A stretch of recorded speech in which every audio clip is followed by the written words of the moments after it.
Hello, everyone. Thanks for joining us. Before starting, let's review the Zoom features we're using for this event.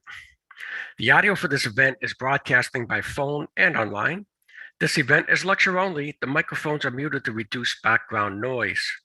To adjust the audio through your computer, go to the bottom left of the screen, click the small arrow next to audio settings, and select a speaker. Some viewers get better audio when streaming, while others get better quality by phone. So if you have any audio difficulties, you may want to try a different connection method. There are several Zoom features we will use. At the top of the screen, click View Options button and select Exit Full Screen to display the chat panel on the right side of the slides. Use the chat panel to receive links and resource information from the panelists or to share an idea and respond to session activities. When using chat, please select Everyone from the drop-down menu. This allows everyone to see your comments. Use the raise hand feature if you have a technical issue and need assistance. The support team will contact you individually via chat. Select the Q&A panel to ask questions during the event. Select the closed captioning icon for live captioning in English. If you wish to view the captioning in Spanish, select the stream text link posted in chat to view them in your browser. We are recording this event, so let's start the recording and turn it over to our presenters.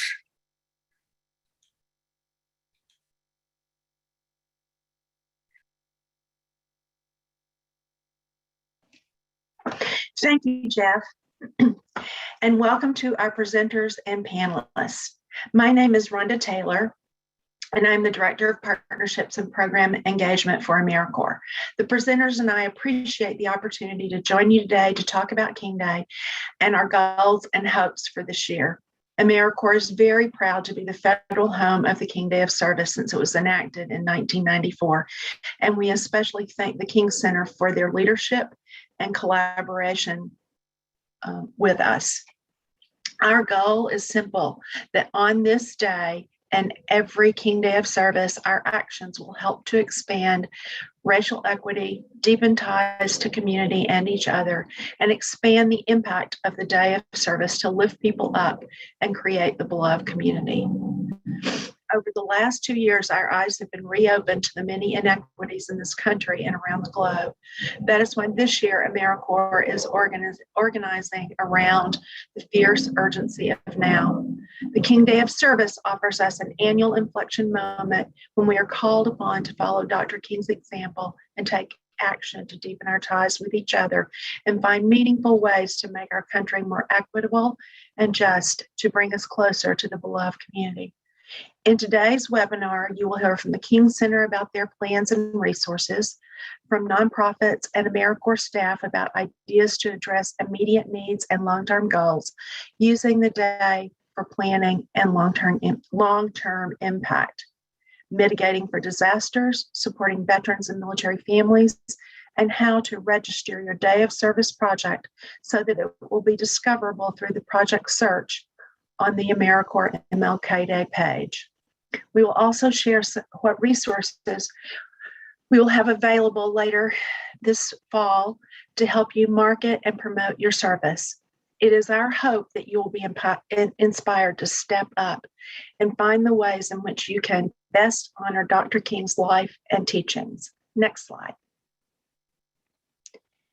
It's now my great pleasure to introduce to you Barbara Harrison, Senior Director, External Affairs and Strategic Partnerships at the King Center. Thank you, Rhonda. It's a great privilege to be a part of this very important webinar today. I know you're looking forward to a great time of sharing as we talk about the MLK Day 2022, stepping up for the fierce urgency of now. I realize that Americorps and Rhonda have spent a lot of time and have planned a day packed full with participants who will be providing actionable takeaways. So I will get started right now. I will start with the King Center's mission. Our mission is to empower people to create a just, humane, equitable, and peaceful world by applying Dr. King's nonviolent philosophy and methodology. We refer to this as Nonviolent 365. So you will hear that term throughout, and you'll also see it on our website. The King Center programs and events include Students with King, the Beloved Community Leadership Academy, King Library and Archives, Beloved Community Talks, and the King Holiday Observance. We also refer to this as KHO. With our Students with King, we provide elementary, middle, and high school students with an opportunity to learn firsthand by coming to our campus or either virtually from family and friends of Dr. Martin Luther King and Mrs. Coretta Scott King. The students engage with veterans of the movement in an interactive learning experience about the civil rights movement. They hear personal and moving stories about Dr. King and Mrs. King. This includes the choices and the decisions and experiences that shaped their development as young people, which led them to become global leaders later. Still today, the King Center's Library and Archives is the largest repository of primary resource materials of Dr. Martin Luther King and the American Civil Rights Movement in the world. The collection consists of papers of Dr. King and the organization he co-founded, SCLC, which is Southern Christian Leadership Conference. This also includes the records of 8 major civil rights organizations and several individuals who were active in the movement. We have more than 200 oral history interviews with Dr. King's teachers, his friends, his family, and the civil rights associates. Our Beloved Community Talks is one of the ways that the King Center moves people to come out of their comfort zone and to bring them together for the common goal of community. The talks, they have 3 main goals. Number 1, to engage the national community in a collective and ongoing discussion and calls to action to improve race relations. Number 2, we want to bridge the divide in the community through civil discourse. I said civil discourse, and with practical strategies for engagement. And we provide a nonviolence toolkit to assist with that. And number 3, to provide strategies on how to reduce bias, calm racial anxieties, and to improve overall interracial interactions. Our King Holiday Observance, KHO, consists of several events. I'll share those with you briefly. They are also listed on our website. Thursday, we kick off on January the 6th with a press conference. On Monday and Tuesday, January the 10th and 11th, there's an online nonviolence 365 training. Thursday and Friday, the 13th and 14th, there will be a Beloved Community Global Summit for adults. On Friday, January the 14th, there will be a focus on youth with a Beloved Community Global Youth Summit, as well as a Nonviolence 365 Teach-In Day for K through 12. The information will be provided via registration on our website. On Saturday, January the 15th, we have a youth virtual book reading. It will be a book that's authored by Dr. Bernice A. King and Dr. Kim Johnson. And later that evening, we will have our Beloved Community Awards. Many of you are familiar with this and know it as the Salute to Greatness Award. It is now the Beloved Community Awards. And it's where we honor individuals and corporations for the work that they've done that align with Dr. King's vision. And on Monday, the actual holiday, we have the Beloved Community Commemorative Service. And as in the past and from its inception, we will have it at 10 o'clock at Ebenezer Baptist Church. And our keynote speaker is Bishop Michael Curry. And we will also on this day, of course, have a Beloved Community Service Project. In keeping with what we promote, the King Center will host a community service project. And more information will be available on the website as we move along. The reason we have the National Day of Service is because in 1994, President Clinton signed the King Holiday and Service Act, and it was sponsored by the great Senator Harris Wofford. and our beloved Congressman, John Lewis, to make the King holiday a day of service that brings people together. The Martin Luther King federal holiday is observed each year on the third Monday in January. We encourage all to embrace it as a day on and not a day off. MLK Day is the only federal holiday designated as a national day of service with the specific purpose of encouraging all Americans to volunteer to improve their communities. The Americorps theme and the ML Day 2022, Stepping Up for the Fierce Urgency of Now, and the King Center theme are aligned. Our 2022 theme speaks to where you see yourself in helping to create the beloved community. You as an individual, a corporation, a nonprofit, an NGO, faith-based organization, governmental official, or any entity. Our theme is, it starts with me, shifting priorities to create the beloved community. The first step is to volunteer for community service. The next step is to commit beyond the one day and just on holidays by embracing it 365 days a year as a way of life, not as a one-time event. And finally, we encourage you to add participating in opportunities to create deeper relationships and to ensure equity and justice by pursuing diversity, seeking inclusion, and most of all, incorporating belonging, where individuals are treated with dignity and respect. The King Center's vision is a world that reflects the beloved community, where all people are valued, respected, and treated with dignity. Please visit the King Center at thekingcenter.org to learn more about the King Center and its programs and activities. I want to thank Rhonda again, and also Americorps, for the great work that they're doing and for inviting us to be a part of this great occasion. I know anyone joining will have spent their time very well and will leave with actionable information so that they can get engaged and become a part of this community of people involved and committed to community service as a way of life. Thank you.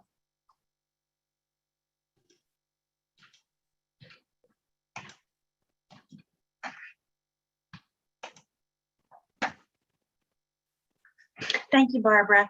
We appreciate your collaboration and your leadership. I was so happy to hear you talk about 365.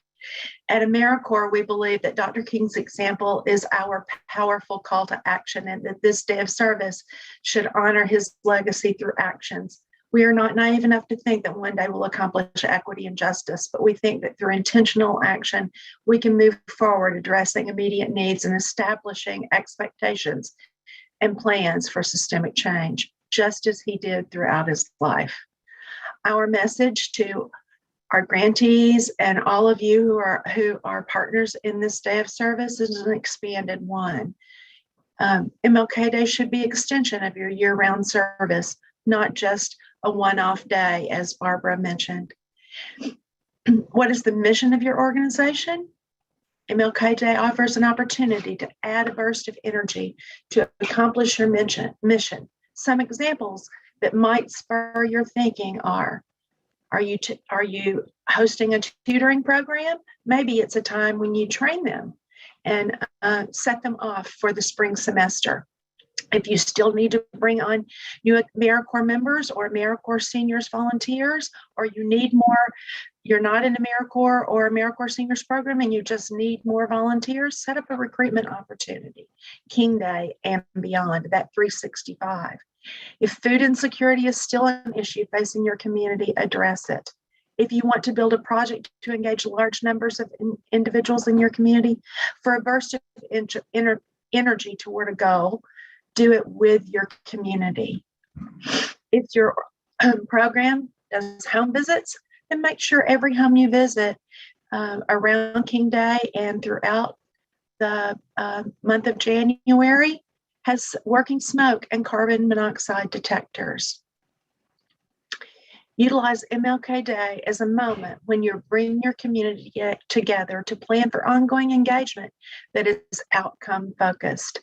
Is the vaccination rate still too low in your community? Make a plan to address it. Do many lack access to dental or health screenings? Collaborate with local medical professionals to set up clinics. Is your community really concerned about the effects of climate change? Plan how you can bring people together to address it. Are there spaces in your community that lack adequate green space? Can you create a community park or have planning meetings around community needs, maybe for more green space or community gardens? Help individuals and families access affordable housing. Host a job fair or counseling sessions. There are so many possibilities of how you can help to build a more equitable tomorrow. What does your community need? It is our time to bring people together around a common purpose that helps alleviate an immediate need or addresses a systemic one. Each of us has a role to play. King Day is a beginning, not just a day. It is our call to action. During this next segment, our presenters will share some specific ideas about service that helps to meet an immediate need through providing warm clothing. Hear about how one organization implements days of service, 9/11 and King Day, as integral to their mission. Learn about resources that help mitigate against or prepare for disasters. Gain a better understanding of supporting engaging veterans, military families, and wounded warriors, and new resources for registering your project and promoting the King Day of Service. Next slide. It is now my pleasure to introduce Beth Amadio. I hope I said that correctly, Beth. I forgot to ask you the pronunciation. President and CEO of One Warm Coat.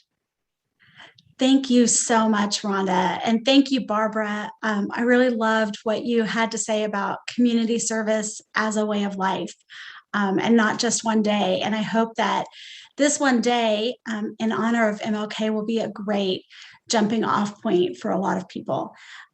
At One Warm Coat, we are a national organization, and our mission is to provide free coats to children and adults in need while promoting volunteerism and environmental sustainability. We have been around for 29 years. We were originally founded in the San Francisco Bay Area, but we now serve all 50 states. And in total, we've had over 40,000 coat drives take place across the country and distributed nearly 7 million coats. Next slide, please. So one interesting thing about One Warm Coat is that we don't have a headquarters. We're entirely virtual. So we rely on volunteers to collect the coats, and then the coats that are collected are then distributed through a network of nonprofit agency partners across the US. So this is a snapshot of our map. It's live on our website, and you can visit it at any time. But this map is all of the nonprofit partners who currently need coats. You can see that there's extreme need out there.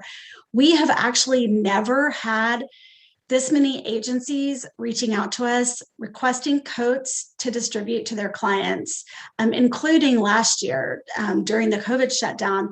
We thought that was the highest number we had ever seen, and now we're seeing an even greater demand for assistance as families are still struggling, and 1 in 7 Americans are living at or below the poverty level. So we are really excited to have this opportunity to speak with so many of you and ask you to consider holding a coat drive as part of your National Day of Service. You can either schedule something to happen on that day, and I'll give you an example of that, or you can use that day for planning and promoting your drive. Also, I did see that a number of you on the call may work with nonprofit agencies, and you might have some direct clients. Please feel free to visit our website, and that will be later in my talk as well, and find out if you would be a good fit to become an agency partner to receive coats through our programs as well. One last thing I wanted to add, I know some of you are from warmer areas of the country. The nice thing about our program is that the coats that are collected from a community are then distributed within that community. So what tends to happen is that if you're doing a coat drive in Tampa, you get the kinds of coats that are needed for people in Tampa. More hoodies, light fleece jackets, raincoats. Something that I didn't know before coming to work for this organization is that a person who is living on the street can actually become hypothermic at 50 degrees. It doesn't have to be freezing outside if you are experiencing prolonged exposure to the weather and the elements. So coat drives can happen anywhere. We have lots of them. As you see, we have a ton of agencies in Southern California, Southern Texas, Southern Louisiana, and Florida. Next slide, please. As part of registering for a coat drive, so when you go to our website, there's a button that says hold a coat drive, and you can register there to hold a coat drive. And once you register, we send you an electronic welcome packet with lots of information about ideas to promote your drive, organize your drive, get people involved. And you can also have a virtual element to your drive where you collect dollars, either instead of or in addition to collecting coats. And with every dollar donation that we collect, we're able to warm one person. We provide coats for lots of nonprofit partners, but we also primarily serve veterans, teens, homeless, and families and seniors.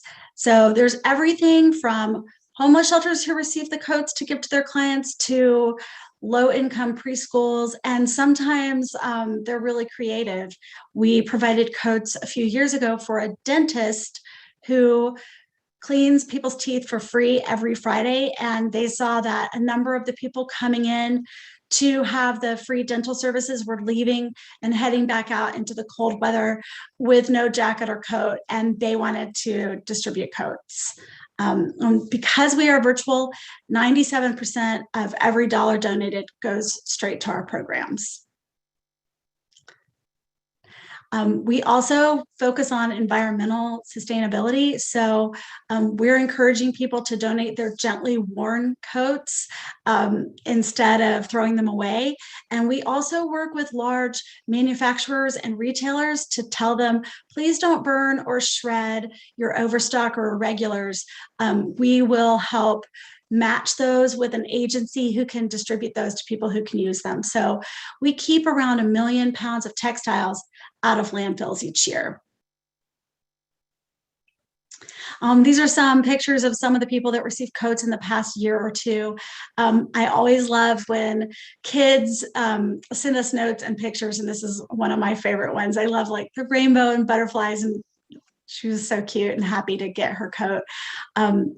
One thing that we wanted to mention is another way to make this a really hands-on volunteer experience is something we call pocket notes. That's where you just get some little pieces of paper and markers. And we started this program with children. We found that it was a really great way to connect them directly from the donor to the recipient. They would write a little note or draw a picture and put it in the pocket so that the person who receives the coat will put their hand in the pocket and find this, little happy note the first time they wear the coat. But what happened is we saw that the adults were enjoying it just as much as the children. And now we actually have a lot of large companies who will do pocket notes as part of their coat drive collection. I think adults enjoy the opportunity to get creative and do something meaningful as well. Next slide. Here's some links. The first one is our website. The next one is where you go to register to hold a coat drive. And then if you are just going to put out a rallying cry to try to get people to clean out their closets and donate coats, for example, on the day of service, we have a national map. You can put your zip code in and you can search for coat drives that are already happening near you and find a place to drop off coats. And that's the third link on here. And then if you do have any questions, you can email info@onewarmcoat.org, and we'll be happy to work with you and make sure that you have all the resources you need to plan and hold a successful coat drive. I want to say thank you to Rhonda and to Americorps for including One Warm Coat in this just fantastic project. It's very close to all of our hearts, and really looking forward to seeing this be the biggest day of service yet.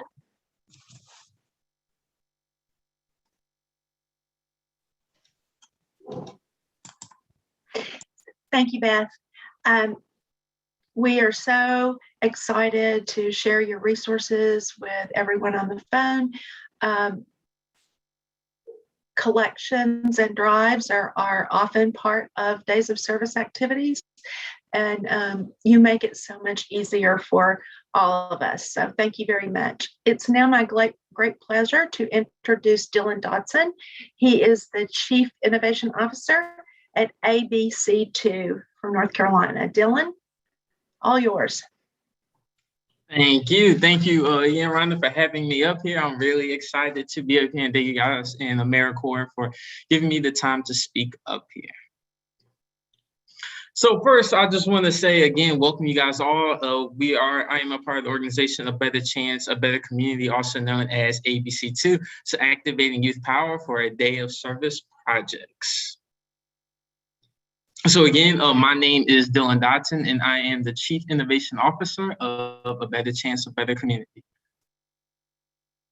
So just to talk a little bit about, to give you guys some background on who we are. So we were founded in 2012 by an infill resident, Mr. Chester B. Williams. So he came up with the name A Better Chance, A Better Community, and it is a nonprofit organization that exists to empower young people by providing life skills program that provides positive values, healthy habitats, and education through community development, culture, and awareness. So resulting in real life power, world changers are game changers. So that's who we are, very youth-led.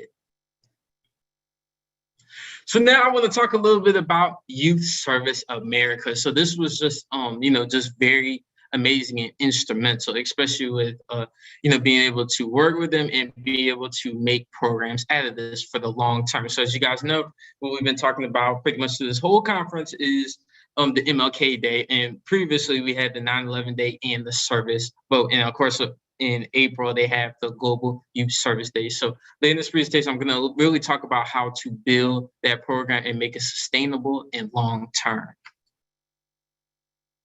So now I just want to talk about how to ensure to make a huge impact on your day of services. So just to give a little background on what we did was for our 9/11 event, you want to start with getting a planning team. The reason why that is so important is because you not only want to have that event successful, you want that to be a long-term successful event. When we start talking about things like bringing youth together, and I just want to suggest this because this is what really helped, especially in that area of northeastern North Carolina. One of the schools that we had reached out to, we decided that on our planning team, we each wanted to, because we're a youth organization, each of us reach out to 2 or more individuals within schools and other organizations to be, the lead person, so that we can, transfer the information to them. So when we do that, we want to bring them together and have a dreaming session and being intentional. Having that dreaming session, we're able to brainstorm ideas on how to really make this an impactful event and also have this become an annual thing, so that they're doing this every 9/11, not just that specific day. So we came up with a plan to create and execute that action plan. We had a form, be able to fill it out so that we can see all the different things and have it in writing, so that's something that we could really remember. From that plan, we were able to have them reach out to those leads were able to reach out to other people within and continue to build that network. That's something we always talk about, building that collaborative network. With that way we're able to sustain. You want it to be sustainable and really build that YSA service long term. So that leads to number 5, to include and invite partners early in the plan. Because we're able to do that, it becomes established. And that's what it's all about is, yes, having the event, but also finding ways to make it long-term sustainable. So because of that, we're able to create events and continue. We have those connections already made. So next year when we do that, it's already implemented and they can continue telling more and more people. So that really leads us to the number 6 thing. And one of the most important things, always have fun while you're doing it. You want to have fun, make it fun for the youth, make it fun for everybody involved so that this can be a huge impact day on service. And because of that, for the 9/11 event, we're able to have a Zoom call on the Saturday on 9/11 to be able to invite people to celebrate frontliners and thank them for all their hard work that they've done and really make an impactful event, wrote letters for veterans, over 600 plus, and be able to really have that day and keep doing that year after year. Next slide. So this was just a little bit about our Youth Power series that we had. We had a community advisory meeting about the Vax Talk on Facebook IG Live for social justice lingo. And again, really important topics, just like climate mitigation. Really important topics that are going on in our world, and especially the National Day of Service and Remembrance. We want to be able to incorporate all the things that we do into that 9/11 Day service event so that they're really understanding in topics of redistricting, all those kind of conversations that we're having regarding that surround that to really lead it with the Youth Service America event. And especially the day after, we had the Youth Soul Worship that was on Sunday and the Slay the Dragon watch party in chat. So as you go to the next slide for me. Here was one of the slides that we used that for the 9/11 Day of Service. So a day for remembrance and call to action, mapping our future. We connected it with redistricting, and that's kind of like what I was talking about, how you can really mix these two together or in other events within your Youth Service Day event, and especially to do this for MLK. Next slide. So here was when you guys saw, I read about the ABC2 watch party. So the Slay the Dragon. So it was a documentary about gerrymandering and how we were able to incorporate that within talks of Youth Service America, talks of 9/11, being able to really incorporate that into things that we do. We streamed it as a Facebook Live, had panelists come in, and it was really just a really instrumental event in pushing this program forward. Next slide. Again, here was the agenda that we used. So just to give a quick rundown, moment of silence, pledge of allegiance, YSA 9/11 overview, a call to action, talking about energy, climate justice, just how important it is into our world, and we really see that. Talks about Americorps Vista, 9/11 remembrance, and really remembrance and appreciation for our veterans and frontline workers. Next slide. So a little bit just to give a little rundown about our Vista program as well. We connected with a food security program, and on the next slide is our volunteer management program here. Just some of the things that we really did, just to give you guys a quick rundown of what we did in our community, really building that community needs assessment, looking at what the community needs and putting them in the forefront, listening out to them, having those dreaming sessions, those listening sessions, really getting that information so that when we have these programs like Youth Service America does, we can incorporate those into so that the community really feels impacted by these events. Next slide. Again, with the grant writing meetings, especially, writing grants and everything, having youth really in those processes, understanding the back-end process, seeing how the grant process works, talking with grant funders directly, and understanding the importance of dates, funds, and organizations, having youth really understand the impact because youth are our future. Next slide. So really we connected this when we talk about mapping our future and redistricting, connecting this with the GIS Club. So really getting these roles, mapping the social determinants of health, and strategically finding areas that need resources. Next slide, please. So next, one of our last slides is the Youth Leaders Roundtable map. Building, like I talked about earlier, building that collaborative network. We have so many youth leaders out here, and especially that's, what Youth Service America is really about, and connecting them all across the world. So what we did was we created a map, and I'm going to put it in the chat box. The top link is the actual Youth Leaders Roundtable map of youth that actually filled out the form that's right below, as you see in the chat, and they were able to fill out the information and put it in the chat. So that way you can click on any point on the map and be able to find, the services that they offer. Is all about building the collaborative network. Next slide. So ABC2 MLK Day of Service.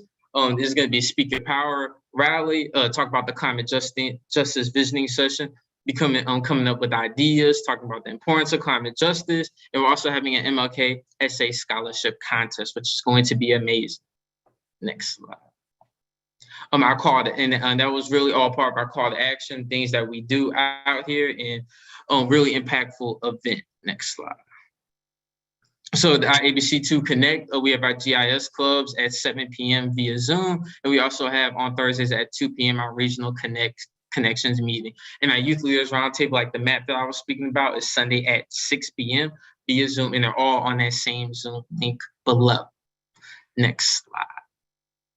And here is our website, www.abc-2.net. And we also have an app available on the Google Play Store and on the App Store.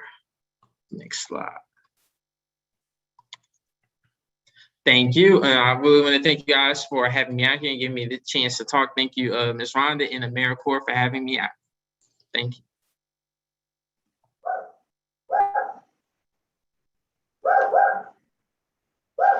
Thank you so much, Dylan. We're glad that you could join us, and please give Chester our best.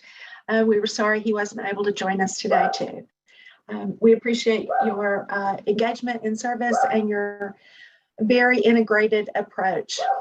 Next slide, please. We have it. I'm sorry, I didn't see that you had already put up Rita's slide. Please welcome Rita Pratt. She's from our Disaster Services Unit, and she's going to talk about their work and some resources available to support disaster mitigation and resilience and preparedness. Rita, all yours.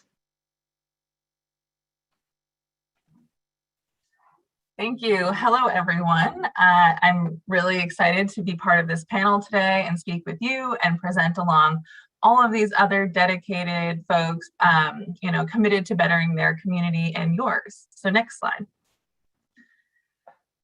As Rhonda said, I am the lead disaster services specialist for the Americorps Disaster Services Unit. This is with the Americorps federal agency. I'm going to set the tone of my presentation with this quote from Martin Luther King Jr. saying, "We are now faced with the fact that tomorrow is today. We are confronted with the fierce urgency of now. It's the unfolding conundrum of life and history. There is such a thing as being too late. There is no time for apathy or complacency. The time is now."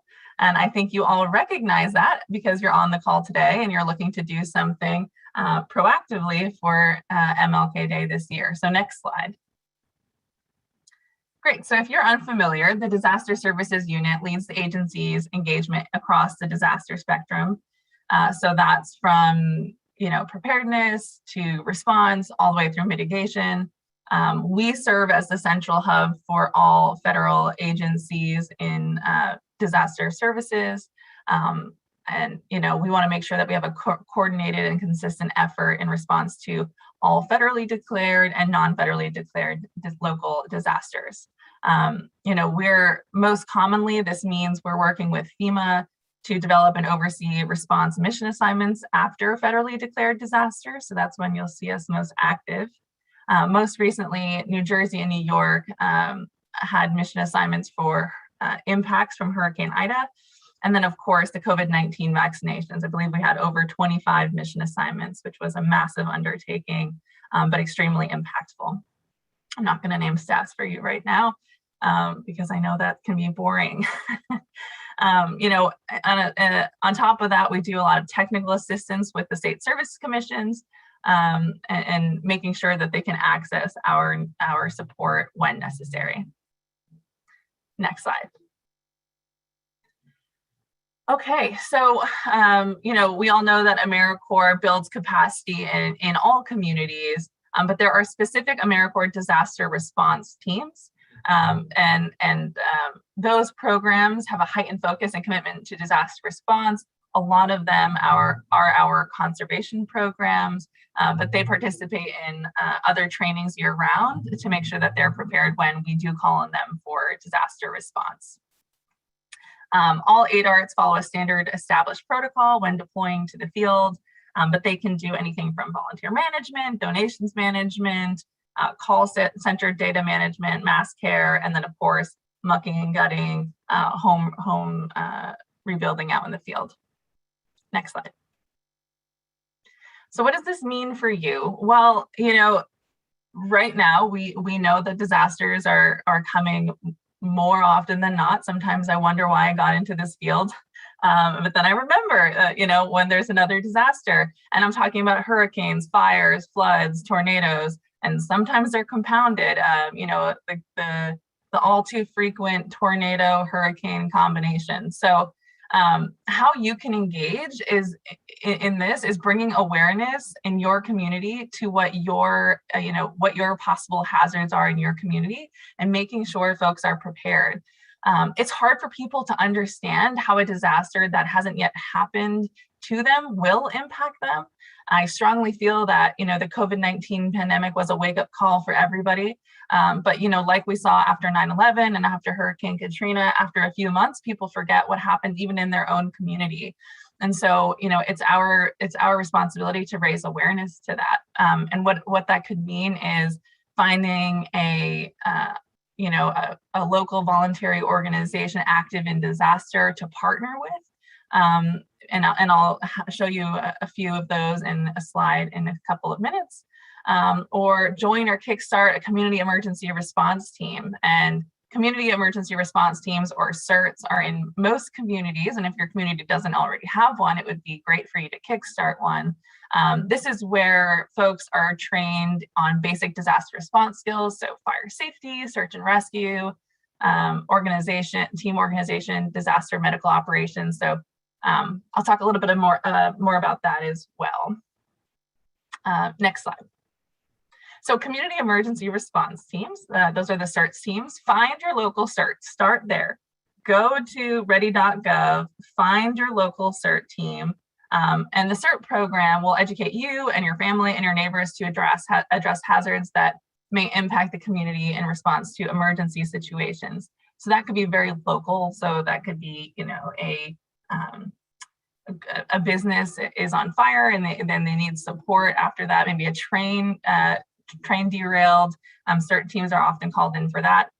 Disasters are local and they happen locally. We can only get Americorps members. We can only get the National Guard in so quick, especially if it's a no-notice disaster. You are already in the community. You can train folks to be first responders in that community. You will learn basic response skills, so damage assessment after disaster. You can also participate in non-emergency events that will help improve the safety of the community. So partnering with, say, the American Red Cross and supporting their pillowcase project. Next slide.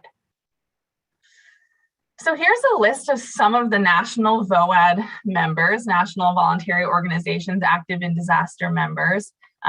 This is not a comprehensive list of all of our VOAD agencies. So if you go onto the National VOAD website, you can see a full list of them. I've put here some that you might be more familiar with. You may have a local voluntary organization chapter, and some of these will be a part of that. Maybe some of the organizations you represent are part of your local VOAD. Why I'm listing this is because these organizations, though they may not already have MLK Day events planned, would have regular volunteer opportunities that you could develop into an MLK Day event. So, Habitat for Humanity, that's a very common one. Like I said, the Red Cross, Rebuilding Together. But I would encourage you to look at your local VOAD website or the national VOAD website and reach out to some of the VOADs that are in your community, or maybe have unique opportunities that aren't so well tapped. People may be used to a Habitat for Humanity build, but they may not be familiar with what IsraAid does, and maybe we can support some of those other VOAD members this year. I want to say we're all busy, but it takes one persistent person contacting one of these VOADs to make something happen. So make it happen, be the persistent person, be the voice that makes that change, because I think this is a great opportunity to increase disaster and awareness in your community. Okay, next slide. And this is a slide of our resources. So ready.gov is the place to start if you're interested in engaging in disaster readiness. And then ready.gov/CERT will be where you find your local CERT chapter. nationalvoed.org is what I was just talking about. And then the Americorps Disaster Services Unit webpage will have all the information about our disaster services unit, the work that we're doing, those stats that I didn't name before, and all of our contact information. Thank you, and enjoy the rest of the presentation.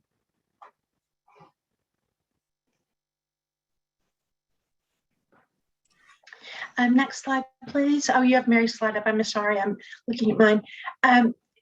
Thank you, Rita. I would also mention on the ready.gov site, you'll find information about You're the Help Until Help Arrives.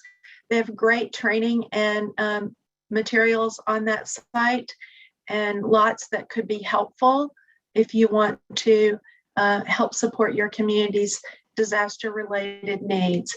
As we all know, particularly flooding often happens in areas where people may have the least access to the possibility of a good recovery.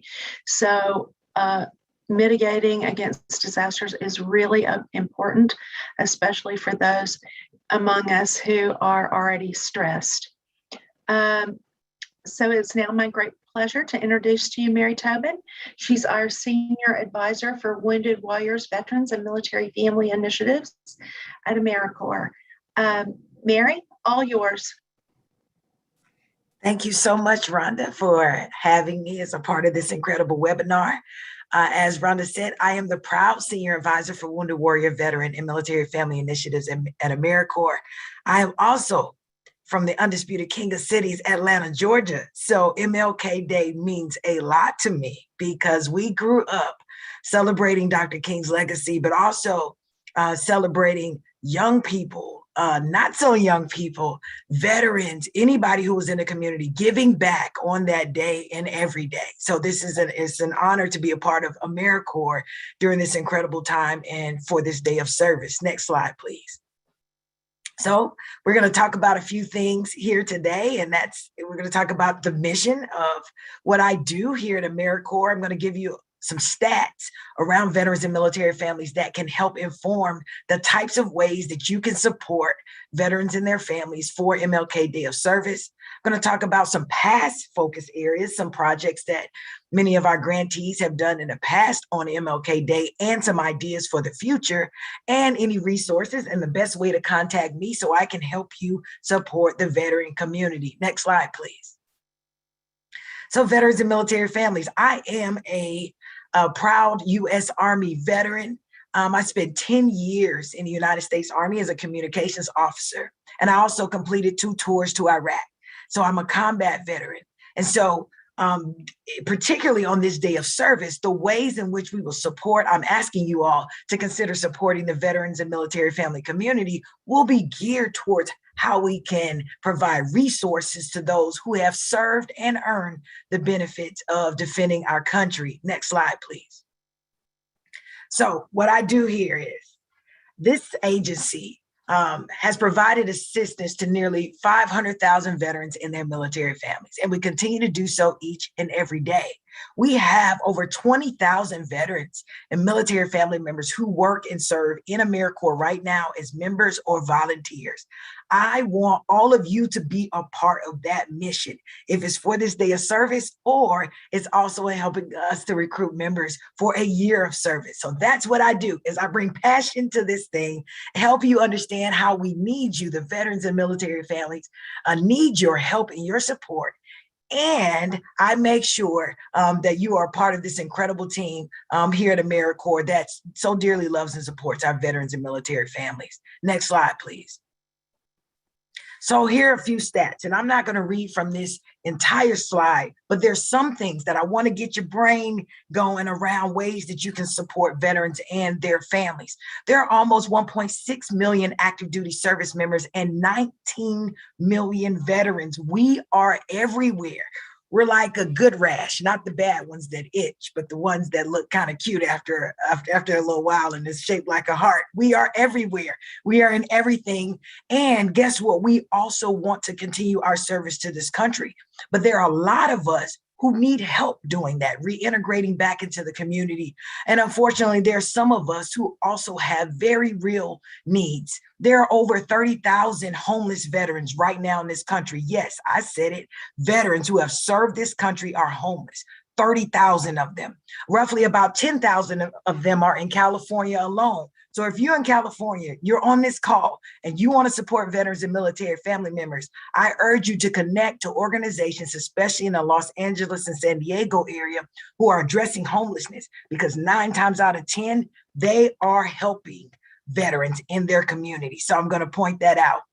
There are also 5.5 million adult military caregivers. So if you're in the caregiver space, or you would like to plug into the caregiver space, reaching your local VA clinic, you can find ways right now to serve those who have served our country, especially our senior veterans and local VA clinics who are experiencing depression from isolationism, right? So a lot of them don't get the visits, don't get the cards, don't get the high fives and the thank yous for your service. So even virtually, there are ways that you can write letters to our veterans who have served, and also to those who have lost their spouses and their family members in service. There are 41,000 surviving family members of military connected deaths. So that's just from 9/11 to present. So there are 41,000 people who need to have our arms wrapped around them and show them some love for MLK Day of Service. Here's a little bit more dire facts. About 22% of our military spouses are experiencing unemployment. So if you work in the employment resource space, reaching out to military spouses in your community and providing them resources to get connected to employment is dire. And that percentage went up due to COVID. And this is one of the ones, I think one of the more immediate ways that I believe that you all can help in any way that you can for MLK Day of Service. 1 in 7 military families are experiencing food insecurity. 1 in 7 military families are hungry. And I believe that if you all have food banks in your community, if there are ways that you can help with mobile food distribution, you can and will be touching military families during this time. And I am connected to a lot of food banks that are in areas that have predominantly veterans in a military family community. So if you need help connecting to those efforts, please, please, please let me know. Next slide, please. So these are just a few examples of how our grantees, our partners have helped in the past. So one of our service grantees, our MLK Day of Service grantees, is the Mission Continues. And if you've heard of the work that they do, you know that it is veteran-led. Veterans participate in 50 communities, 50 cities throughout the country, and they're finding ways every single month, right, to positively impact local and underserved communities. They will be serving in the MLK Day of Service. And some of the ways that they have contributed have been through mobile food pantries, also rebuilding playgrounds and parks. We have another partner, a food bank partner, who literally makes sure that military families or veterans who are in their community, and this is in New Jersey, who need access to food, they make sure that those veterans in their communities get food. There's also another college, Marietta College. Their students have conducted letter writing campaigns to deploy service members. Y'all have no idea how good it is, how good it feels to get a letter from somebody during Thanksgiving or during the holiday season. It makes you remember why you're fighting. So these are just a few of the ways that we've seen our partners engage in the past. And so if you are anywhere from providing pro bono legal services to mentoring and tutoring military children, or to just taking senior veterans to back and forth to the clinic or running their grocery errands, right? All of that is needed. Next slide, please. And these are the 6 areas that I am encouraging all of you, if you want to support veteran military family members this year, to lean in on the issues that are negatively impacting my beloved community. First and foremost, there should never be a homeless veteran, never. And so I want to ask you all to personally get in the fight with me and make that a part of your mission on the MLK Day of Service and every other day afterwards. Also, food insecurity. I personally volunteer here in Atlanta at an organization called Soldiers Angels, and we distribute. We put food in trunks once a month for over 400 veterans and their families. Something very easy for you to do if you feel comfortable participating in in-person activities. You can always make sure you can get on a phone bank and try to help veterans navigate resources and services. That way, if you don't feel comfortable being out in in-person activities, you still can get on the phone and help us get the things that we need. And then always, advocacy and awareness. Help us make sure that the rest of our American people understand the things that veterans have done for this country and the ways that you can help us get the benefits that we've earned. Next slide. And I will say this, and this is just a list of our current grantees, and this is a link to it. But when you click on our amazing 14 grantees that we have right now for MLK Day of Service, you'll see some of the really creative ways that they have served veterans and military families in their communities, in addition to serving the rest of their community. And I also want to say this, we are gearing up for our next round of grantees for the MLK Day of Service. And I want all of you to be a part of our amazing team, our amazing Americorps family who are working to support our beloved community on MLK Day of Service. But I secretly want a lot of those grantees to be those that support veterans and military families. So join the team and make sure that we are helping those who have served this country get the benefits that they've earned. Next slide, please. And here's my contact information. So I have an incredible special assistant by the name of Julia Tavol, who works with me to ensure that we connect you all to these great resources, connect you all to each other, connect you all to me. Maybe you just need to hear me fire you up one day about helping this amazing community. But this is my contact information. Please, please, please reach out to me. I also have a small secret before I turn it back over to Rhonda. Those of you who work really hard on the MLK Day of Service to support veterans and military families, I have something for you. I will ensure that you are recognized in many, many ways, only the way that the military can do it. And I want to be able to invite you into my VMF, my Veterans and Military Family community here in Americorps. So if you are doing the work supporting veterans and their families, I want to connect with you. I want to recognize you. I want to celebrate you. And I want to thank you from the bottom of my heart for continuing to support those who love this country so dearly. And we did it with our service and some of us with our lives. Thank you, Rhonda.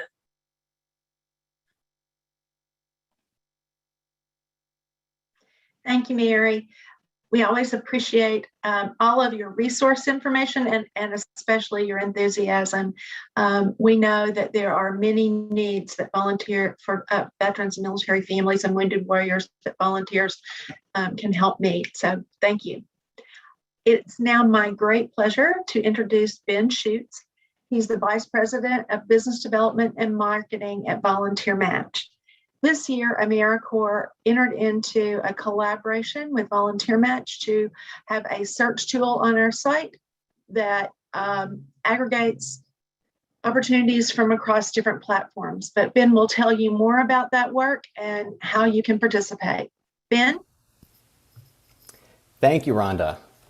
Really appreciate being here. It's so great listening to all the presenters so far share about all the impactful projects and initiatives they're working on, and I'm just grateful to be invited to the table to share about ours.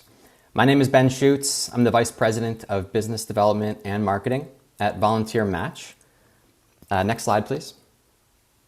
If you're not already familiar with Volunteer Match, we're the largest online volunteer engagement network. We make roughly 1 million matches every year between nonprofits looking for volunteer support and people looking just to make a meaningful impact in their communities.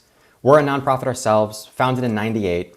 We work with over 130,000 organizations around the country, as well as support millions of employees through workplace volunteering programs at companies of all sizes, Fortune 500 on down. Next slide, please. One of the things that makes Volunteer Match so valuable is that no matter where you're located in the United States, we have volunteering opportunities that you can get involved in today. And for nonprofits, we provide the platform to not only list your volunteering opportunities, but to target them toward the specific interests and skills that you need in your volunteers in order to attract the right people.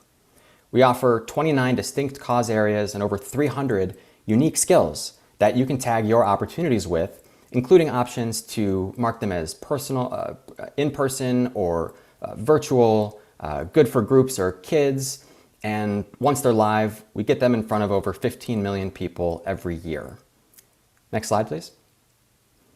We're also a super collaborative organization. We work with nearly every type of entity out there, beyond nonprofits and corporates, but media and entertainment, colleges, universities, online communities, city governments, state governments, you name it.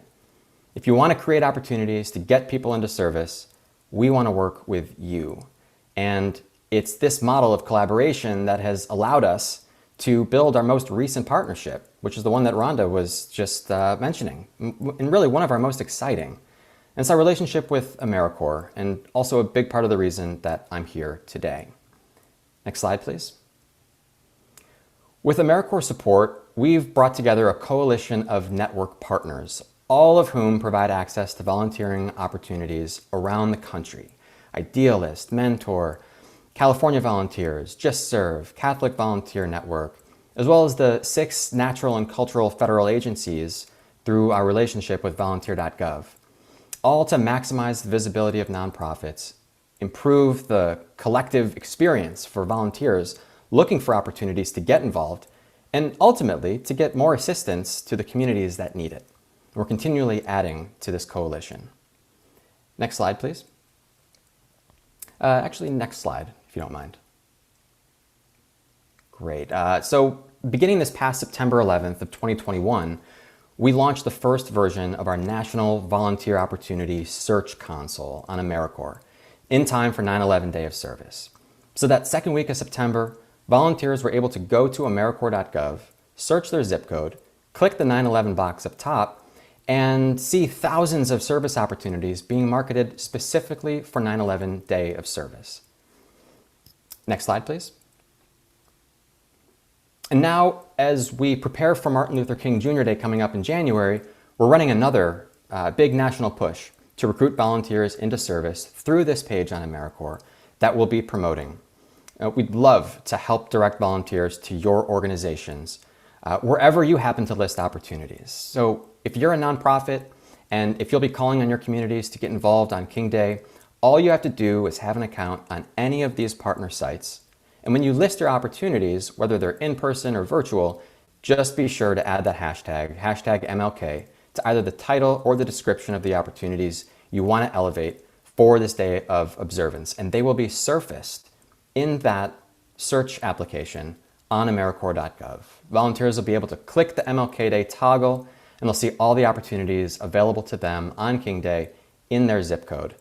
It gets a ton of traffic. We directed an astounding number of volunteers into service over 9/11 Day, and we're anticipating even more come King Day in January. So next slide, please. Finally, before I sign off here, I just want to encourage you all to take advantage of any and all of the free resources that we make available on the Volunteer Match website. So grab a copy of our virtual volunteering toolkit if you haven't already, if you're looking for support and best practices on engaging virtual volunteers. Sign up for any of our free webinars led by our Director of Education and Training at Volunteer Match, or check out our research that we've conducted on the state of the impact industry during COVID. It's really illuminating and educational. Last slide, please. So just want to thank Rhonda and Americorps for our National Network Coalition for their partnership in activating millions of volunteers across the country. Want to thank all of you here for the necessary and impactful work that you all are doing in your communities. And I wish you all a great holiday. Thank you. Thank you. Thank you, Ben. I just want to follow up. Yes, this is how you register your projects. You pick one of the partners for our search tool, and you can use whatever's most convenient for you. We are agnostic about that, but as long as you tag it, hashtag MLK, it will appear, and use one of those organizations that Ben featured, it will appear in our search. So we hope this makes it simple for folks to register their projects, which we hope you will think about doing on or before December 9th, or as soon thereafter as you can. It's now my great pleasure to introduce Michelle Williams, the Deputy Chief of External Affairs, who will talk about the resources that we will have available a little bit later this fall. Michelle? Hi, Rhonda, and hi, everyone. Thank you so much. I am so pleased to be here with you today, though a little nervous that I'm following both Ben and Mary and all of our wonderful presenters. I appreciate the passion, the commitment, and the innovation that we're hearing about today, and all the ways that we can partner together. As Rhonda said, I'm the deputy for Americorps' headquarters creative team, and I just wanted to share with you a short update of the materials our team are creating to share with you and the rest of our volunteer network. In line with our emphasis on the fierce urgency of now, we are developing marketing content that underpins the impact of Dr. King's words and how we can all turn those words into action to celebrate and honor his legacy. While we don't yet have a full timeline of when we'll be releasing the materials, I thought it would be helpful for you as you're continuing your planning to know that what we have in the works that might be of support to you. Certainly we will share materials both on MLK.gov and we'll provide to you via email over the next several weeks. And of course, if you have suggestions for additional materials that would help to make MLK Day even more successful, please never hesitate to reach out to us. You can use the MLK Day at cns.gov address. Similar to some of the materials that we produced for 9/11, for those of you who are able to participate with us, we are yet again planning to produce templates for inviting elected officials to help you invite them to participate in your events, sample proclamation, language, and a social press kit, which we debuted that model earlier this fall, but that will include all of our shareables, graphics, copy, media releases, lots of hashtags and badges for social media, and any other materials that are developed will live in that social press kit to make it a one-stop shop for you and your teams. New for 2022, we are excited to be able to update our public service announcement, and we are still working through the storyboards on that. But right now, we anticipate having both 15-second and 30-second videos available for you to also use in any of your promotional materials. And we are also organizing a modest ad buy, but we'll be producing digital advertising for social that we will make available for you to use as well, whether that is in your own channels, in communications to other organizations and individuals that you're working with, or if you have relationships in local media and you want to leverage those. That's a really high level. I know you've listened to a lot of people talk today, and I know that there are plenty of questions, so I don't want to take up any more of your time. But if you have any needs, any recommendations, by all means, reach out. And of course, if you have media opportunities and you would like us to help advise and consult, we are happy to do so. You can always email our press office at cns.gov, and one of our press teammates would be happy to chat with you and see how we can help amplify your messaging and make that a success for you. With that, I will turn it back over to Rhonda. Thanks, Michelle. As Michelle mentioned, we're very excited that we're able to secure some funds to do new PSAs this year. It's been a very long time, and we, in keeping with our theme, we think now it was really the time. So we're especially happy about that. I want to thank all of our presenters and attendees. If you have more questions, please, we'll take a few minutes to focus on the Q&A. If you have more questions that haven't been answered, please go to the Q&A tab, a little window at the bottom of your screen, click on it and enter your question, and we'll try to answer as many as we can. If we've missed your question, I'll get a list of these questions afterward, and we'll try to make sure you get the answers. Just to follow up while you're thinking about your question or questions, we will post this PowerPoint and the recording on our website. It takes us a few days to do that because there's some technical things that we have to do to make it available. But we will make it available. If you've got specific questions that didn't get answered, I'll get a list of those, and we'll try to, I'll try to get the answer for you and get it back to you. We'll have a list of your emails and all that sort of thing from your registration, so I can match it and answer your questions.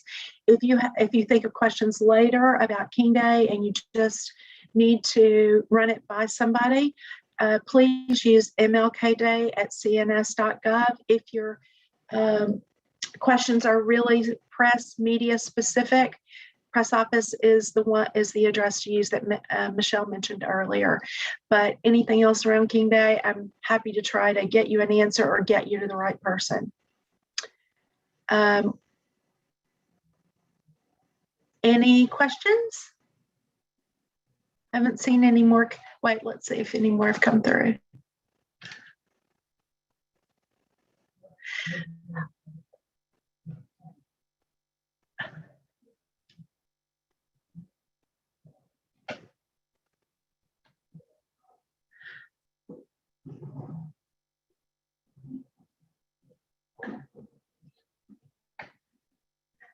You can absolutely create a project that's different than something we have listed as an opportunity.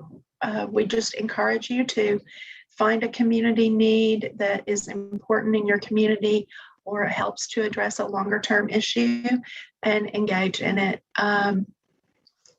So thank you for that question. My agency serves eighth grade youth who tend to be a little apathetic about urgent needs in the community because of the daily traumas they endure. How can I help youth excited about community service at this time?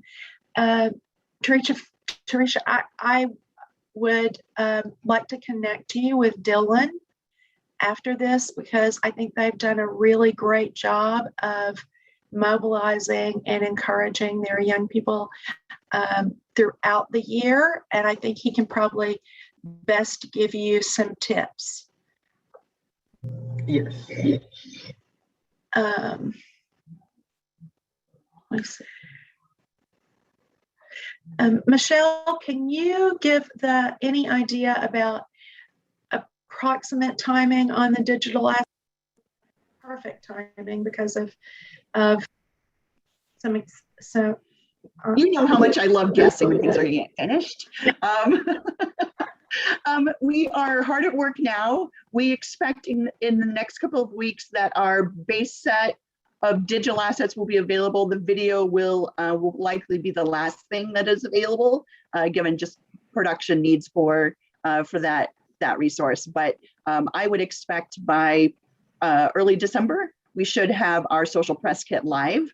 And of course, as soon as it's live, not only will it be posted on mlkday.gov, but we will send that out via email to all of you and our partners. And you'll also see mentions of it in our social channels. So if you're not following us on social, I highly recommend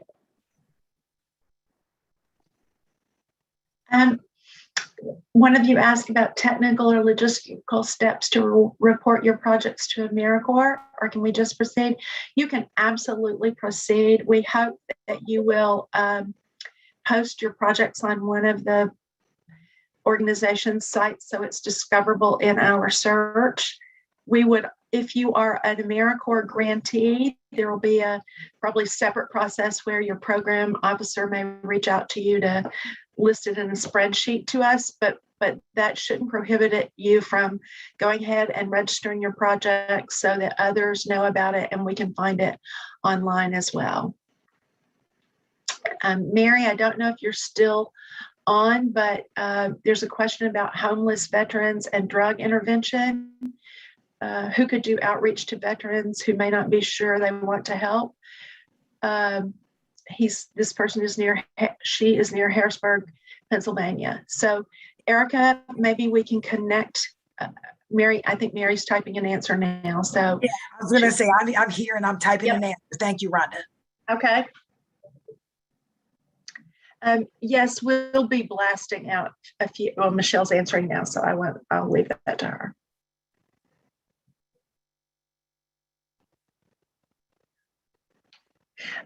We appreciate all the concern and ideas that people are sharing via chat and via Q&A. You all know best what the crisis needs are in your community and what the long-term needs are in your community. So we encourage you to get a group together and plan. And really, this is going to be a wonderful tribute. This King Day is going to be a wonderful tribute, an ongoing tribute, 365, to Dr. King's life and legacy. So again, we hope you will post your service opportunities at one of the platforms that feeds into our search by December 9th. They're free to use, so we hope you will do that. Michelle's already mentioned about, we think our initial digital assets will be available in a couple of weeks. If you saw our 9/11, they are really beautifully done and easy to use, and we hope that you will take advantage of them. Take one small thing off your plate.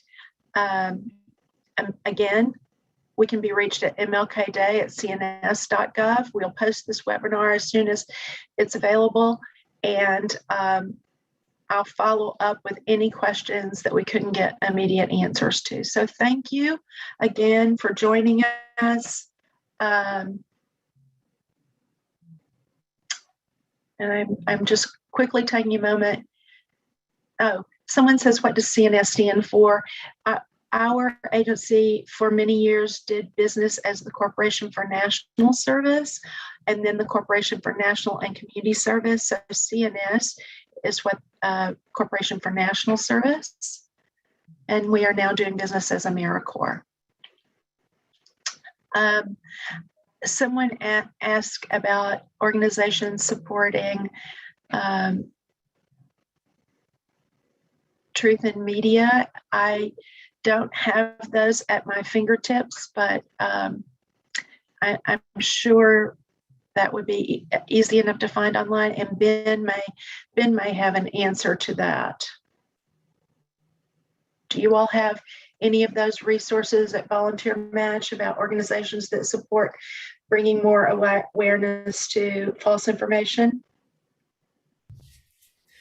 Yes, we do. I would encourage anybody who's looking for or interested in finding opportunities that deal with specific causes or areas of concern to simply you can either go to the Americorps volunteer page, or you can go to Volunteer Match or any of the networks that are collaborating with Americorps on that search page, and search for those keywords. There are, of course, many more cause areas than fit into the number of cause areas that we make available to categorize opportunities into. And oftentimes those keywords will pull up the relevant opportunities.